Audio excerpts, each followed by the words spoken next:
Join us as we adventure to the Bass at Virgin Gorda and welcome to the beautiful port of Tortola, where we arrived aboard the Enchanted Princess. For this excursion, we boarded a water ferry, conveniently located in the cruise port terminal, for a 30-minute boat ride to Virgin Gorda. Once on the island, you board safari buses for a roughly 15-minute ride to the Bass National Park. It's a great time to glimpse some of the amenities that are available on the island and get a picture of how the locals live. I opted to leave a lot of the trail in this video.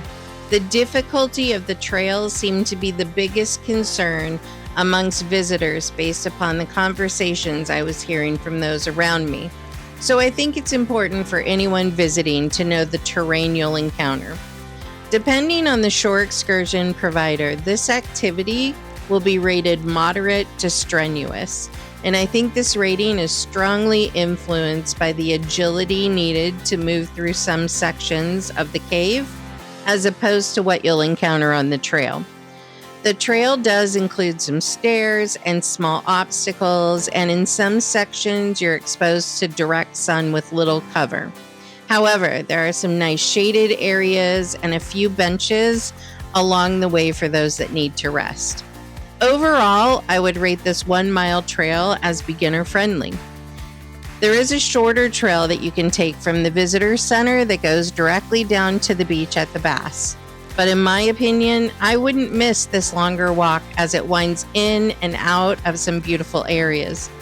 On this excursion, you get to enjoy one of 2 beaches before entering the caves, and you'll hear our reaction at seeing the water at Devil's Bay for the first time.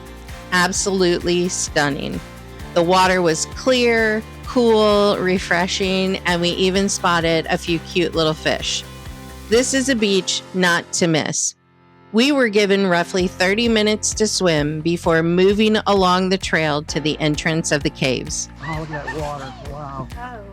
What did I tell you? Beautiful, right? I think our reaction to seeing the water for the first time says it all. On this excursion, you'll want to wear your bathing suit under your clothing because you'll definitely want to get in that water immediately after seeing it. Plus, it was hot, even though it was December. After cooling off in the water at Devil's Bay, we set out on a short 5-minute walk to the entrance of the caves. If I could offer visitors one bit of advice at this point on the excursion, it would be to hang back from the crowd. At the entrance and through several key areas of the caves, the line can get backed up and crowds, well, they don't really add to the experience. Allow yourself some time and some space to make your way through this beautiful area. You'll want to stop along the way to take pictures and, more importantly, to take in the scenery.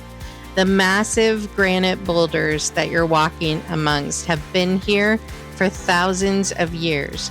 Formed by volcanic activity, they have shifted and settled into each other over time and have been shaped by the ebb and flow of the tide, creating some really beautiful scenery.